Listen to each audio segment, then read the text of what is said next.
Les amis, la famille, bonsoir. J'espère que vous allez très bien. Chez moi, ça va super bien. Ça va très bien, je suis en forme. Avant de commencer la vidéo, j'aimerais déjà vous souhaiter un joyeux Noël. Parce que voilà, Noël c'est dans quelques jours déjà. Et j'espère que vous allez bien passer vos fêtes de fin d'année, vos fêtes de Noël et de Nouvel An avec votre famille, la famille, les amis et tout ce qui va avec. Ouais, j'avoue, j'ai pas fait grand effort au niveau de l'accoutrement, voilà quoi. Pour cette vidéo déjà, j'ai pensé à pas mal de choses et voilà quoi, j'ai pensé à vraiment des tas de choses. Comme le top 5 des cadeaux pour motards, des balades moto spéciales pour Noël, Noël d'un motard, comment ça se passe Noël pour un motard. J'ai pensé aussi à ça comme vidéo, les meilleures motos à s'offrir ou à offrir pour Noël. Ouais, il y en a qui vont dire, mais qu'est-ce que lui me raconte, il est complètement disjoncté. À quel moment j'offre une moto à quelqu'un pour Noël et tout ça. C'est des trucs qui se font, les gars, c'est des trucs qui se font, donc c'est quand même possible de le faire. Défi moto Noël ou même des réactions de personnes suite à la décoration, je vais dire, d'une moto, c'est-à-dire je récupère une moto à moi ou une moto de quelqu'un d'autre, d'un ami, d'un proche que je décore complètement en, voilà, le Père Noël sur une bécane et les réactions des gens qui seront filmés et tout ça. Mais finalement, pas trop inspiré. Ensuite, j'ai pensé au best-of de l'année. C'est vrai que je n'ai pas encore fait toute une année pour pouvoir parler de best-of de l'année, mais c'était quand même un sujet quand même assez intéressant que j'avais envie, ou qui était quand même passé sur mon top 10, quand même des sujets à aborder quand même pour cette vidéo. Mais je n'ai rien choisi de tout cela. On va dire un peu flemme de tout ça. Moins motivé pour ce genre de vidéo, mais suffisamment discipliné pour pouvoir vous faire une vidéo quand même. Donc je suis là. Alors j'ai des idées qu'aujourd'hui on parle de sécurité tout simplement. On va pas entrer dans la ville, mais on va se poser juste tranquillement comme ça dans notre coin. On va faire une petite vidéo sur la sécurité des différentes motos. On va parler tout simplement des meilleures méthodes pour pouvoir éviter les mauvaises surprises quand même à moto. Les mauvaises surprises désagréables dans le sens où on te vole ta moto. Ouais. Il y a pas mal de personnes qui ont eu à me dire, attends, Arch, mais qu'est-ce que tu racontes, les grandes motos, ça ne se vole pas. Ouais, bien sûr, parce que déjà, c'est un sujet que je maîtrise très bien parce que je me suis déjà fait voler une fois ma moto. Ouais, bien sûr, je me suis déjà fait voler une fois ma moto. Je suis rentré tout fatigué, garé la moto, voilà, et je pense que le propriétaire, il est venu récupérer sa moto tout simplement. Voilà. Désolé les gars, petit souci avec le micro et je pense que là maintenant c'est bon et tout. On m'a volé ma moto. C'est vrai qu'une semaine après, j'ai récupéré une autre moto. Une semaine encore après, j'ai encore récupéré une autre moto dessus et tout ça. Bon. Les gars ils vont se dire, mais qu'est-ce qu'il est en train de raconter là? Pourquoi est-ce qu'il se prend en mode il récupère une moto, deux motos? Juste pour que vous sachiez que souvent les gens ils pensent qu'ils vous font du mal, mais en réalité ils n'ont pas idée du bien qu'ils sont en train de vous faire tout simplement. Ok? Souvent les choses vous arrivent, on ne sait pas pourquoi, on ne peut pas vraiment définir tout cela parce qu'on ne voit pas le futur. Mais il va falloir prendre ça comme ça et puis voilà, on ne sait pas comment les choses se passent et les choses s'améliorent tout simplement. Donc il y en a qui m'ont demandé est-ce que les grandes motos ça se vole et tout ça. Les gars, franchement, pour vous donner une petite idée quand même, vous voyez les Ténéré là, les balaises Ténéré, ou vous voyez même tout ce qui est JS, ok? J'englobe tout ça, parce que en tout cas pour la majorité considéré comme grande moto. En 2022, les JS 1250, ou plutôt la JS 1250, était quand même l'une des motos les plus volées en Europe par exemple. L'une des motos les plus volées, ça veut dire on les volait comme pas possible. Et ces motos on les volait, et on les refourguait, on les vendait directement, on les mettait sur des bateaux, direction Afrique. Donc personne pouvait quand même commencer à chercher quand même sa 1250 volée en Europe, dans un trou du cul de l'Afrique. C'est pas possible. Donc ces motos-là font partie quand même des grandes motos volées. Regardez-moi tout ça. Donc, ces motos, ça se vole, les gars. Les grandes motos, ça se vole. Les gros cylindrés, ça se vole et très rapidement aussi. Donc, c'est pas que parce que c'est grand, ça ne peut pas être volé. C'est complètement impossible. Ok, ça c'est une erreur que les gens font. Et ils croient que voilà, t'as une grande moto, on ne peut pas te la voler. Crois-moi, en 2-2, les gars te les volent. Les gars sont très courageux et puis voilà, quoi, ils n'ont peur de rien. Donc, numéro 1 des méthodes alors, c'est quoi? Ce sont les antivols, tout simplement. Les antivols, il y en a plusieurs différents types d'antivols. Là, on va parler d'antivols mécaniques, ok? Les antivols classiques restent incontournables. Un bon U homologué ou une bonne grosse chaîne bien renforcée sont difficiles à briser et dissuadent la plupart des voleurs. Alors, veillez à choisir un antivol avec des certifications. Il y a des antivols, par exemple, qui sont certifiés R, je sais plus trop pourquoi, le RA automobile. Une seconde, je vais chercher très rapidement. SRA, je sais plus trop moi. Voilà, sécurité et réparation automobile. Donc voilà, cherchez des antivols déjà qui sont certifiés SRA ou NF. Il y a plusieurs sortes de certificats que les antivols ont et qui vous permettent quand même d'être sûr sur les différents types d'antivols que vous achetez. Car ils résistent au mieux aux outils comme les pinces coupantes et les scies électriques. Deuxième méthode dont nous allons parler, ce sont les alarmes et les trackers GPS. Un système d'alarme intégré peut effrayer tout simplement les voleurs lorsqu'ils déclenchent une alarme et avec quand même des décibels quand même assez élevés pour pouvoir le faire fuir. Et une sirène quand même suffisamment puissante aussi dès qu'ils tentent de manipuler quand même la moto sous toutes ses formes. Optez pour des alarmes sensibles au mouvement et aux différentes vibrations. Le tracker GPS, par exemple, quant à lui, est une technologie quand même assez indispensable aujourd'hui. Indispensable, je vais dire, je sais pas trop, mais plutôt incontournable. C'est une très très bonne technologie déjà, qui vous permet quand même de suivre votre moto. Une fois que vous avez la moto volée, vous avez la possibilité d'être automatiquement averti sur votre smartphone déjà, très rapidement. Et vous avez la possibilité d'envoyer cette géolocalisation, la géolocalisation de votre moto aux forces de l'ordre déjà, pour qu'ils puissent tout simplement traquer la moto et la retrouver pour vous, ou tout simplement pour d'autres antivols, pour d'autres, GPS quand même assez avancés. Vous avez la possibilité de couper le moteur déjà à distance de la moto. Vous avez même la possibilité de lancer l'alarme automatiquement déjà sur la moto. Alors quelqu'un qui se retrouve sur votre moto, qui l'a volé, est obligé alors tout simplement de laisser tomber la moto et de partir en courant. Donc c'est quand même des stratégies. Je vais dire, le tracker GPS, c'est quand même une technologie quand même assez poussée et qui permet quand même à beaucoup de pouvoir assurer quand même la sécurité de leur bien, c'est-à-dire moto ou véhicule, ainsi de suite. Bon, si on parle des motos, donc voilà, des motos. Troisième méthode, déjà assez poussée, pour pouvoir nous permettre quand même de sécuriser quand même nos motos, on a tout ce qui est cache et bâche. Une bâche de moto, c'est pas juste pour la pluie. Elle rend la moto aussi apparemment moins visible pour les voleurs et moins identifiable, ok? Donc pour tous les voleurs qui rôdent autour de votre moto, voilà, vous avez une bâche sur la moto, les gens ne savent pas exactement ce qu'il y a en dessous. D'une façon ou d'une autre, elle la rend quand même moins visible. N'empêche qu'il y a quand même des gens qui savent que voilà, il y a une moto là et qui peuvent quand même essayer de voler cette moto.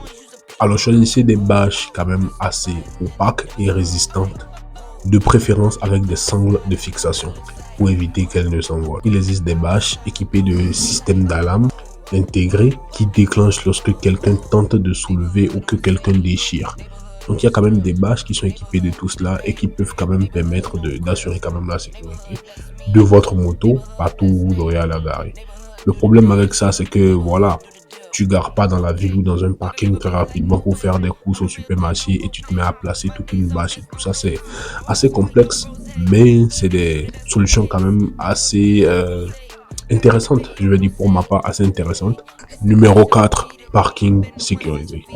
Garez-vous toujours, vu qu'on est en train de parler des différentes méthodes, pas seulement de la méthode, mais des différentes méthodes ou de différentes façons de se comporter, tout simplement pour pouvoir assurer quand même la sécurité de vos motos. Veuillez à garer déjà les motos sur les parkings sécurisés déjà.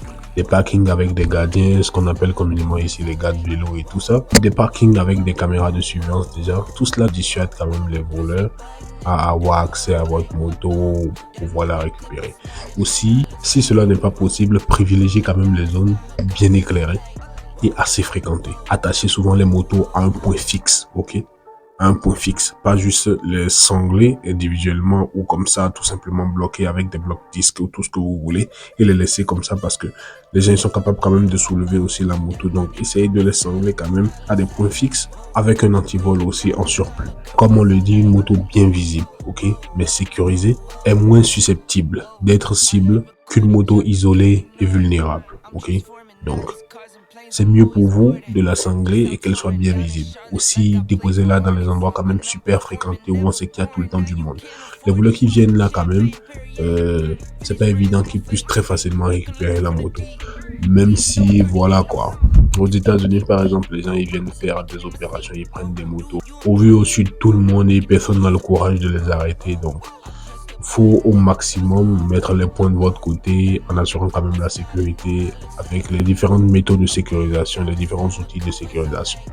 Et quand je parle d'outils, on a pas mal de choses. Comme je vous l'ai dit, on a les blocs disques, on a les U. Les U, c'est des espèces de...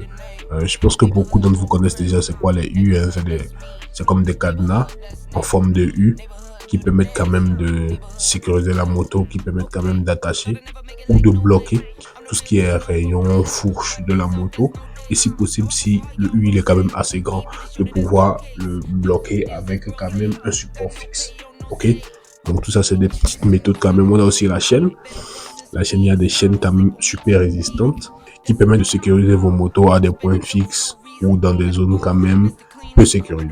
On a aussi les alarmes, donc comme je vous l'ai dit, on a aussi les alarmes et les GPS dont je vous ai parlé. Mais le problème des alarmes, c'est qu'il est quand même assez compliqué à monter. Il y a des motos quand même qui ne prennent pas en charge les alarmes, ou plutôt qu'ils les prennent en charge, mais vous allez devoir alors désactiver d'autres fonctionnalités de ces différentes motos. Personnellement, sur ma FZ par exemple, je pense que j'aurais pu mettre l'alarme, mais je devais quand même désactiver certains boîtiers qui m'auraient d'une façon ou d'une autre empêché d'utiliser certaines fonctionnalités de la moto, ce qui n'était pas possible bien évidemment. Donc j'ai été obligé d'opter tout simplement pour un cadenas. Moi j'ai juste pris un cadenas hyper sécurisé qui m'a coûté un tout petit peu, mais un cadenas où quand je descends dans un coin, je le prends et directement au niveau du disque, tac, je le bloque. Mais il faut faire très attention. Moi par exemple, j'ai tout le temps à l'idée, vu que je me suis habitué, qu'il y a tout le temps un cadenas quand même au niveau de mes disques. Donc il faut faire attention au démarrage et l'enlever d'abord. C'est très important. Il y a ce qu'on appelle des rappels. Les rappels, c'est ce que, pour ceux qui utilisent quand même les blocs disques, vous les mettez au niveau du bloc disque et vous les mettez au niveau du contact de la moto. Comme ça, chaque fois que vous revenez récupérer votre moto, vous avez le rappel qui est là et qui vous permet de vous rappeler que vous avez quand même le bloc disque que vous devez enlever pour ne pas péter quand même tout ce qui est disque et voilà quoi. Donc voilà, c'est quelques méthodes que moi j'ai quand même à vous proposer pour assurer la sécurité de vos motos. Et voilà un peu. Je suis tombé sur d'autres méthodes, mais des méthodes qui m'ont fait rire. J'en ai gardé une pour vous et je vais vous la faire écouter. Vous allez me dire ce que vous pensez de ça et si vous pensez que bon, vu que ici on parle du Bénin, est-ce qu'ici au Bénin c'est quelque chose quand même qui pourrait quand même dissuader les voleurs. Écoutez, je vous lis ça très rapidement. Ok, on parle des marquages anti-vol. Ok, on dit le marquage anti-vol comme système bicicode ou data tag consiste à graver un numéro unique sur les pièces principales de la moto. En cas de vol, cela permet aux forces de l'ordre de vous identifier comme propriétaire légitime de la moto. Déjà, pour vous identifier comme propriétaire, vous déjà retrouver la moto. On est d'accord? Bien. Certains kits incluent des stickers dissuasifs signalant que la moto est marquée. Rien que ça peut pousser un voleur à passer son chemin, qu'une moto marquée est difficile à revendre. Moi j'ai bouffé de rire quand j'ai lu ça, je me suis dit bon, je sais plus en quelle année eux ils sont, mais aujourd'hui c'est plus du tout dissuasif ce genre de choses là. Non, c'est pas sûr. Les gens récupèrent les motos ou plutôt volent les motos à l'étranger et les renvoient très souvent en Afrique. Croyez-moi, vous avez déjà vu une moto les passer. Tout est refait. Les papiers de la douane ainsi de suite. Vraiment, je sais pas comment les gars s'arrangent, mais tout est refait et c'est quand même envoyé ici et récupéré par des gars ici qui voilà achètent des motos alors que c'est des motos volées. Donc ces motos, même si ils ont été tout simplement tagués, c'est pas évident que le propriétaire de la moto quitte déjà, je sais pas, les États-Unis ou l'Europe et qu'il puisse se mettre à chercher sa moto dans le trou du cul du monde, quelque part dans un coin perdu en Afrique. On est tous d'accord que voilà quoi, c'est pas vraiment évident. Donc voilà un peu. Du coup, ça comme méthode de taguer, c'est pas mauvais, faut le faire parce qu'on ne sait jamais. Ok, on ne sait jamais. Mais voilà quoi. Déjà, il faut qu'on retrouve la moto. Pour les motos quand même qui se font voler ici, c'est peut-être, peut-être parce que ici, les grandes motos, on est un petit pays et tout le monde se connaît déjà. Quand je dis tout le monde se connaît, je parle des gens qui ont quand même des grandes motos, des gros cylindres. Et c'est un cercle quand même qui n'est pas suffisamment à l'aise, même si chaque jour que Dieu fait, cela prend de l'ampleur. Beaucoup de personnes aiment quand même les grandes motos et adhèrent. Mais jusque là, c'est pas toujours facile de voler juste une moto comme ça et de la maintenir parce que tu vas la réparer. Voilà, tu vas essayer de la revendre peut-être, ainsi de suite, et on mettra la main sur toi forcément d'une façon ou d'une autre. Donc voilà un peu. Néanmoins, c'est quand même important de suivre quand même ces petits conseils, moi je pense, parce qu'au cas où voilà, vous faites choper votre moto, ce qui n'est pas déjà souhaité, que ça puisse quand même aider à reconnaître que c'est votre moto tout simplement. À moins que votre moto ne soit assurée complètement au tiers, l'utilisation de l'antivol est quand même assez incontournable et souvent obligatoire dans certains pays, dans le sens où beaucoup d'assureurs, par exemple, obligent quand même à avoir des antivols avant de passer à l'assurance tout risque ou contre le vol tout simplement. Pour certains, c'est perçu comme une formalité administrative, un achat qu'ils n'utiliseront probablement jamais. Et pour d'autres, au contraire, c'est un investissement quand même super utile parce que si tu arrives à débourser quand même des des millions, je vais dire, pour pouvoir récupérer une moto. C'est pas récupérer un antivol de quelques centaines de mille normalement qui devait te gêner. En tout cas, si tu tiens à ta moto quand même, et tu sais que tu vas les garer quand même dans des zones moins sûres. Donc voilà la famille, les amis, on est pratiquement à la fin de la vidéo. Donc protéger sa moto, les gars, on peut conclure que c'est la combinaison de plusieurs méthodes. Parce que faites vos recherches, mais après moi, mes recherches, il n'y a aucune technique, il n'y a aucune méthode qui garantit à 100% la protection de votre moto. C'est impossible. Des crash tests ont été effectués et on a découvert quand même que après pratiquement 2 à 5 minutes ou plus avec une scie électrique par exemple, on peut très facilement sauter la majorité des antivols. C'est bien triste, mais c'est comme ça. Donc plus vous avez des systèmes de protection, plus ça prendra du temps aux voleurs avant de sauter ces systèmes de protection pour pouvoir récupérer vos différentes motos. Donc il faut faire quand même très attention. C'est vrai qu'il y a des méthodes qui sont quand même beaucoup plus appropriées que d'autres, mais avec leurs avantages et leurs inconvénients. Donc voilà, vous avez le choix. Mais ce que moi j'ai à vous dire, c'est de ne pas laisser vos bécanes comme ça. Surtout si vous avez des bécanes qui vous ont coûté énormément cher, franchement. Mettez ce que vous devez mettre pour pouvoir quand même assurer la sécurité de vos motos, c'est très important. Donc voilà, la famille, les amis, on est pratiquement à la fin. Je vais dire qu'on est à la fin de cette vidéo. Cette petite vidéo que j'ai juste voulu faire très rapidement comme ça. Et vous la déposez là très facilement. Donc n'hésitez pas à me dire c'est quoi vos moyens de protection. Voilà, qu'est-ce que vous avez pour pouvoir protéger votre moto, qu'est-ce que vous utilisez ou qu'est-ce que vous avez quand même à conseiller aux autres et dont je n'ai pas eu à parler tout simplement. N'hésitez vraiment pas à me le faire savoir en commentaire. Et voilà, n'oubliez pas de liker la vidéo. Franchement, liker la vidéo, ça va vraiment nous encourager à continuer à faire ce genre de vidéos et tout ce qui va avec. Pour les nouveaux qui viennent d'arriver, pour voir un peu de quoi cette chaîne parle. Même si je dis que ça ne parlera pas uniquement de moto, je ne sais pas, je suis toujours en train de réfléchir. Mais je vais vous surprendre parce que c'est ça le truc avec moi. On ne sait jamais ce que je vais fabriquer. Donc, apprêtez-vous les gars, ça peut partir en couille à tout moment les gars, à tout moment. Portez-vous très bien les gars, faites attention à vous. Encore joyeuse fête de Noël, faites attention à vous, restez en famille, portez-vous bien, c'était H3, ciao.